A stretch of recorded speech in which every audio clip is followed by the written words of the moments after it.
Welcome to அபிரவியின் videos. நான் உங்கள் ரவி. இந்த வீடியோவில் நம்ம எலக்ட்ரானிக்ஸ் பார்ட் 47 பிசிபி டிசைனிங் பற்றி பார்க்க போகிறோம். வாட் இஸ் பிசிபி அப்படின்னா, PCB stands for printed circuit boards அப்படிங்கிறது தான். அதனுடைய முதல் எழுத்துக்கள் தான் பிசிபின்னு சொல்லி ஷார்ட்டாக சொல்கிறாங்க. இந்த பிசிபியை பிரிண்டட் ஒயரிங் போர்ட்ஸ்னு சொல்லுவாங்க, பிரிண்டட் போர்ட்ஸ் அப்படின்னும் சிம்பிளாக சொல்லுவாங்க. எலக்ட்ரிக்கலில் எப்படி ஒரு பேனல் போர்டு, எலக்ட்ரிக்கலுடைய காம்போனன்ட்ஸ், அந்த கான்டாக்டர், ரிலேஸ், சுவிட்சஸ், புஷ் பட்டன்ஸ், இது எல்லாத்தையுமே ஹோல்ட் பண்ணுறதுக்கு ஒரு பேனல் போர்டு முக்கியமாக இருக்கும். அதே மாதிரி எலக்ட்ரானிக்ஸில் உள்ள காம்போனன்ட்ஸ் எல்லாத்தையும் ஹோல்ட் பண்ணி வைக்கிற ஒரு பேஸ் பிளேட்டாகத்தான் இந்த பிசிபிகள் இருக்கிறது. ஸோ இந்த பிசிபியுடைய முக்கியத்துவத்தை பற்றி பார்க்கணுன்னா இந்த படத்தில் பாருங்கள். இது நியூயார்க்குடைய மன்ஹாட்டன் சிட்டி. அந்த மன்ஹாட்டன் சிட்டியில் பாருங்கள், எக்கச்சக்கமான பில்டிங்ஸ் இருக்குது, எக்கச்சக்கமான ஆஃபீஸ், ஹவுஸ் எல்லாமே இருக்குது. இந்த சிட்டி எவ்வளோ பிஸியாக இருக்கோ அதே மாதிரி இந்த சிட்டியில் உள்ள டிராஃபிக் எவ்வளோ பிஸியாக இருக்குமோ அதை விட பல மடங்கு பிஸியாக ஒரு கம்ப்யூட்டரில் இருக்கிற மதர் போர்டு பிஸியாக இருக்கும். ஸோ அவ்வளோ பிஸியான டிராஃபிக்கை ஹேண்டில் பண்ணக்கூடிய ஒரு பிசிபி டிசைன் நம்ம நினைக்கிற மாதிரி சாதாரணமாக கிடையாது. அதற்கு நிறைய ரூல்ஸ் அண்ட் ரெகுலேஷன்ஸ், ஃபேக்ட்ஸ் எல்லாமே இருக்கிறது. அந்த ரூல்ஸை ஐபிசி 2221 அப்படிங்கிற டாக்குமெண்ட் மூலமாக அந்த ரூல்ஸ் என்னங்கிறத நம்ம தெரிஞ்சுக்கலாம். அடுத்தால இப்போ நம்ம பிசிபி டைப்ஸை பார்ப்போம். சிங்கிள் சைடட் பிசிபி, காம்போனண்ட் ஒரு பக்கமும் ட்ராக் ஒரு பக்கமும் இருக்கும். அடுத்தது டபுள் சைடட் பிசிபி, இதில் ரெண்டு பக்கமும் ட்ராக்ஸ் இருக்கும். அதில் மேல் பக்கத்தில் டாப் ஆஃப் த போர்டு காம்போனன்ட்ஸை ஃபிக்ஸ் பண்ணியிருப்பாங்க. அடுத்தது மல்டி லேயர் பிசிபி. இது ஒரு கம்ப்யூட்டருடைய மதர் போர்டு, இந்த மாதிரி போர்டெல்லாம் மல்டி லேயர் பிசிபியாக இருக்கும். ஒரு மல்டி லேயர் பிசிபி எப்படி ஒர்க் பண்ணுதுன்னு பாருங்கள். இந்த படத்தில் பார்த்தீங்கன்னா 4 லேயர் உள்ள ஒரு பிசிபி. இது ஒரு மல்டி லேயர் பிசிபியுடைய கிராஸ் செக்ஷன். இதில் பார்த்தீங்கன்னா மேலே டாப் லேயர், கீழே பாட்டம் லேயர், ரெண்டுக்கு நடுவில் மேலிருந்து கீழாக மிட் லேயர் 1, மிட் லேயர் 2 அப்படின்னு 4 லேயர் இருக்கும்.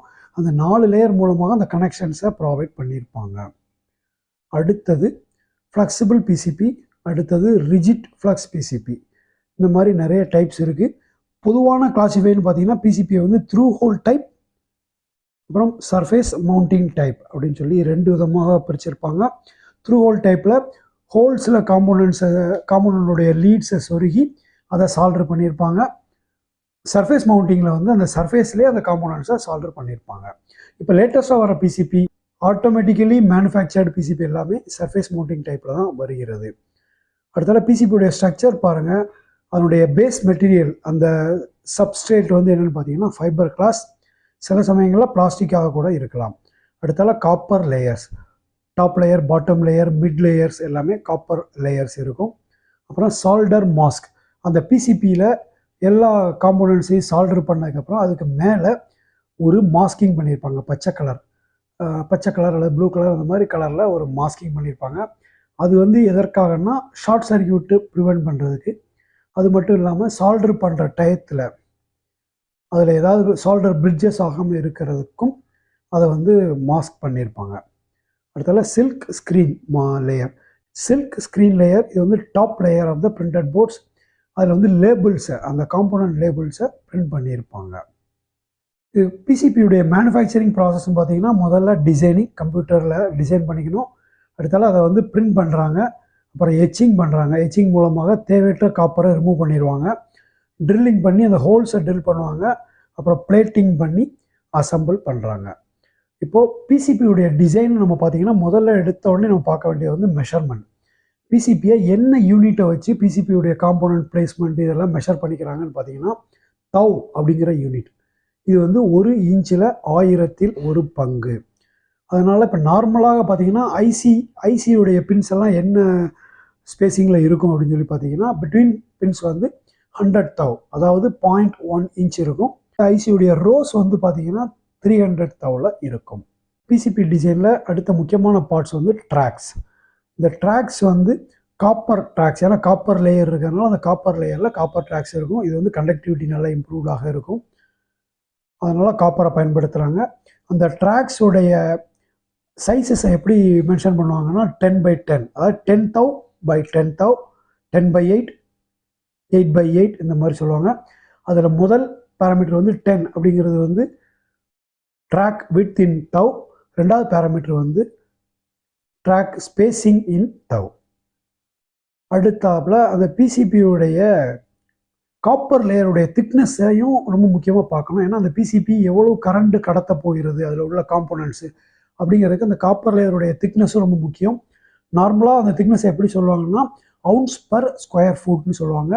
நம்ம பேப்பர்ஸில் எப்படி கிராம்ஸ் பர் ஸ்கொயர் மீட்டர், அதாவது ஜிஎஸ்எம்னு சொல்கிறோமோ அதே மாதிரி இதில் வந்து அவுன்ஸ் பர் ஸ்கொயர் ஃபுட் அப்படின்னு சொல்லி சொல்லுவாங்க. 1 ounce பர் ஸ்கொயர் ஃபுட்டுங்கிறது காமனான சைஸாக இருக்கும். அடுத்தால அந்த ட்ராக்ஸ் டிசைனில் டெம்பரேச்சர் எந்த அளவுக்கு ரைஸ் ஆகலாம் அப்படிங்கிறத பார்த்தீங்கன்னா ஆம்பியண்டை விட 10 டிகிரி ரைஸ் ஆகிற வரைக்கும் இருந்தால் அது வந்து அலோவபிள் லிமிட்டு. இந்த பக்கத்தில் இருக்க சார்ட்டில் அதனுடைய கரண்ட் எவ்வளவு, அதுக்கு தந்தால எவ்வளவு வித்தில் ட்ராக்ஸை ப்ரொவைட் பண்ணணும் அப்படிங்கிற சார்ட்டு அவைலபிளாக இருக்கிறது. அடுத்த ட்ராக்ஸில் பார்த்தீங்கன்னா அடுத்த முக்கியமான பேராமீட்டர் வந்து நெக்கிங் டவுன். நெக்கிங் டவுன் அப்படிங்கிறது என்னென்னா 2 பேடுக்கு நடுவில் ஒரு ட்ராக் போக வேண்டி வந்தால், ஐசியுடைய 2 பின்னுக்கு நடுவில் கூட ஒரு ட்ராக்கை நம்ம கொண்டு போக வேண்டி வருது அப்படிங்கிறப்ப பாருங்கள் அந்த ட்ராக்குடைய வித்தை குறைச்சி திருப்பி பழையபடிக்கு இன்க்ரீஸ் பண்ணிக்கிடுவாங்க. ஸோ இந்த மாதிரி நம்ம ரோடுகளில் பார்த்துருப்போம். நம்ம ரோடு நார்மலாக அகலமான ரோடு போயிட்டுருக்கோம், திடீர்னு இடையில ஒரு நேரோ பிரிட்ஜ் வருதுன்னா அந்த ரோடு சுருங்கி பழையபடிக்கு விரிஞ்சிக்கிடும். அதே மாதிரி இருக்குது. அதனால் இதை வந்து நெக்கிங் டவுன் அப்படின்னு சொல்லி சொல்லுவாங்க. ட்ராக்குடைய கிளியரன்சஸ்ன்னு பார்த்தீங்கன்னா வேறு டிஃப்ரெண்ட் லெவல் ஆஃப் வோல்டேஜஸ் இருக்குன்னா அந்த ட்ராக் இடையில எவ்வளோ கிளியரன்ஸ் இருக்கணும் அப்படிங்கிறத பார்த்தீங்கன்னா காமனாக 15,000 கிளியரன்ஸு இருக்கணும். அதில் 240 வோல்ட் ட்ராக்குக்கும் ஒரு நார்மலாக கண்ட்ரோல் வோல்டேஜ் இருக்க ட்ராக்குக்கும் நடுவில் கிளியரன்ஸ், சிக்னல் ட்ராக்ஸுக்கும் இடையில கிளியரன்ஸ் அப்படின்னு சொல்லி பார்த்தீங்கன்னா ஸ்டாண்டர்ட் என்ன சொல்லுதுன்னா 315,000 இருக்கணும். அதாவது 8 mm மினிமம் கிளியரன்ஸ் இருக்கணும் அப்படின்னு சொல்லி சொல்கிறாங்க. அடுத்தாப்புல இதில் வந்து நம்ம இந்த நெக்கிங் டவுன் பற்றி பார்த்தோம். அடுத்தது வந்து சாம்ஃபர், அதாவது ஒரு டீ ஜாயிண்ட் ட்ராக்கில் வருதுன்னா அதை 90 டிகிரியாக ஜாயின் பண்ணாமல் லைட்டாக அதை கர்வ் பண்ணி ஜாயின் பண்ணும். அதை வந்து சாம்ஃபர்னு சொல்லுவாங்க. அடுத்தால பிசிபி டிசைன்ஸில் நெக்ஸ்ட் முக்கியமான ஒரு விஷயம் வந்து பேடு.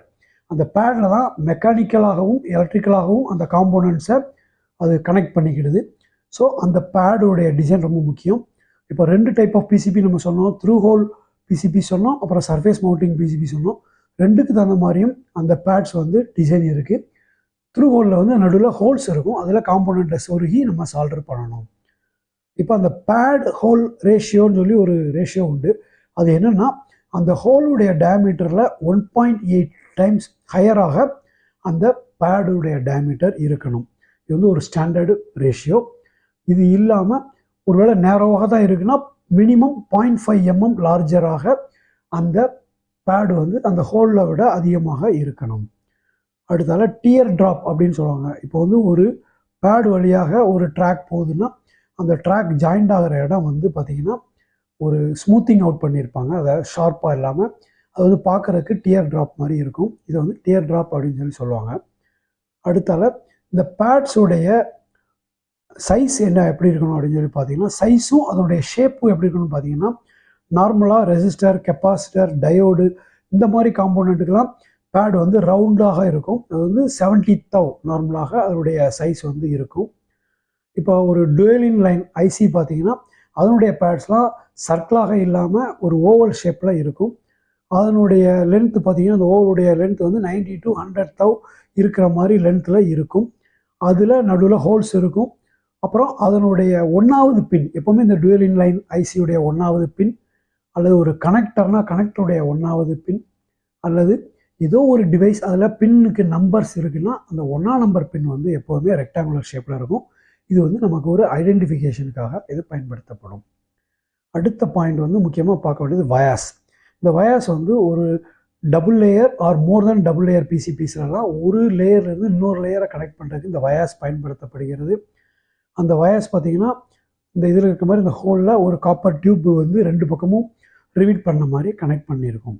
ஸோ இதுதான் வயாஸ் சொல்லுவாங்க. இந்த வயாஸுடைய ஹோல் சைஸ் வந்து 0.5லேருந்து 0.7 mm வரைக்கும் இருக்கலாம். இது வந்து அந்த பேடில் இருக்கிற காம்போனண்ட் ஹோலை விட சின்னதாக தான் இருக்கும். அடுத்தாப்பில் இந்த இதில் பாருங்கள் ஒரு 4 லேயர் போர்டில் அந்த வயாஸ் எப்படி இருக்குது அப்படின்னு சொல்லி போட்டிருக்காங்க. இந்த லெஃப்ட் சைடில் இருக்கிறது பார்த்தீங்கன்னா த்ரூ ஹோல். அந்த த்ரூ ஹோல்ங்கிறது மேலிருந்து கீழே வரைக்கும் கம்ப்ளீட்டாக ஹோல். அதில் அந்த டியூப் மாதிரி காப்பர் டியூப் வச்சு எல்லா லேயரையும் கனெக்ட் பண்ணியிருக்காங்க. நடுவில் இருக்கிறது பார்த்தீங்கன்னா பரீடு வயா. இது வந்து இந்த வயா இருக்கிறதே வெளியில் பார்த்தா தெரியாது. ஏன்னா போர்டில் மேலேயும் ஹோல் இருக்காது, கீழேயும் ஹோல் இருக்காது. ஆனால் நடுவில் உள்ள 2 லேயருக்கு இடையில் அந்த வயா கனெக்ட் பண்ணப்பட்டிருக்கும். அடுத்தால ரைட் சைடில் பார்த்தீங்கன்னா பிளைண்ட் வயா. பிளைண்ட் வயா அப்படின்னா என்னென்னா, ஒரு லேயரில் தெரியும், அடுத்த லேயர் பேக் சைடில் பார்த்தீங்கன்னா நமக்கு தெரியாது, த்ரூ ஹோல் மாதிரி தெரியாது.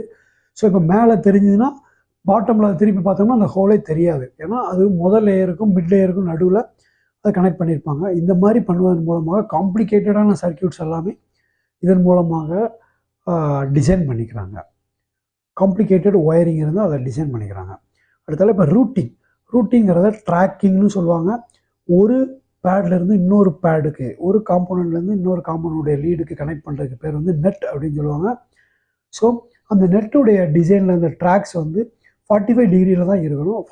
நம்ம ரைட் ஆங்கிளில் பொதுவாக அவாய்ட் பண்ணுறது நல்லது. அடுத்தால நம்மளுடைய ட்ராக்கிங்கை வந்து ஸ்ட்ரெயிட்டாக பாயிண்ட் டு பாயிண்ட்டுன்னு கொடுக்காம ஸ்னேக் எப்படி போகுமோ அதே மாதிரி வளைஞ்சு பண்ணுறது நல்லது. அடுத்தால இதில் பாருங்கள் ரூட்டிங்கில் பவர் ரூட்டிங். இதெல்லாம் லெஃப்ட் சைடில் இருக்கிறது நல்ல டைப் ஆஃப் பவர் ரூட்டிங். அந்த பவர் லைன்ஸை அந்த ஐசிக்குள்ளேயே கொண்டு போயிருக்காங்க. அதனுடைய பின்ஸை அங்கேயும் கனெக்ட் பண்ணியிருக்காங்க. அதுக்கு பக்கத்திலேயே இந்த பைபாஸ் கெப்பாசிட்டர்ஸை ஐசியுடைய பாசிட்டிவ் பின்னுக்கு பக்கத்திலே கனெக்ட் பண்ணியிருக்காங்க. ஸோ இதனால் நாய்ஸ் எல்லாமே தவிர்க்கப்படும், அது ஸ்பேஸும் மிச்சமாகும். இந்த ரைட் சைடில் பாருங்கள், இதில் வந்து வெளிப்பக்கமாகவே ட்ராக்ஸை கொண்டு வந்திருக்காங்க. அதன் மூலமாக பார்க்குறப்ப ஸ்பேஸ் வந்து எக்கச்சக்கமான அடிஷ்னல் ஸ்பேஸை அதை கன்சியூம் பண்ணுது. இதில் சிக்னல் ரூட்டிங்கில் பார்த்தீங்கன்னா இந்த லெஃப்ட் சைடில் இருக்க படத்தில் பார்க்குற மாதிரி சிக்னலை 45 டிகிரி பெண்ட் பண்ணி வளைச்சி கொண்டு போகிறது பார்க்குறதுக்கு நல்லாயிருக்கும். அதே இது இந்த 90 டிகிரி பெண்ட் பண்ணி அது ஒரு இர்ரெகுலர் ஷேப்பில் கொண்டு போயிருக்காங்க ரைட் சைடில். அந்த மாதிரி பண்ணுவதை நம்ம தவிர்க்கணும். அடுத்தால பைபாஸிங். அந்த பைபாஸ் கெப்பாசிட்டர்ஸ் வந்து ஒவ்வொரு ஐசிக்கும் பிசிபியில் வந்து ஒவ்வொரு பைபாஸ் கெப்பாசிட்டர் ப்ரொவைட் பண்ணுறது நல்லது. அதனுடைய பாசிட்டிவ் பின்னுக்கு பக்கத்தில் அந்த கெப்பாசிட்டரை ஃபிக்ஸ் பண்ணியிருந்தால் அது ரொம்ப நல்லாயிருக்கும். ஜென்ரலான வேல்யூ பார்த்தீங்கன்னா காமன் வேல்யூ வந்து 100 நானோஃபாரட். இப்போ ஹை ஃப்ரீக்வன்சி பிசிபிஸாக இருந்தால் 10 நானோஃபாரட் அல்லது 1 நானோஃபாரட் வந்து கொடுக்கலாம். அதாவது லோ ஃப்ரீக்வன்சி பிசிபியாக இருந்தால் 1 மைக்ரோஃபாரட் அல்லது 10 மைக்ரோஃபாரட்டில் கொடுக்கலாம். அடுத்தது high frequency design. Just imagine பண்ணி பாருங்கள், ஒரு எலக்ட்ரிக் கரண்ட்டுடைய ஸ்பீடு வந்து லைட் ஸ்பீடுக்கு ஈக்குவல். அதாவது 1,86,000 மைல்ஸ் பர் செகண்டு.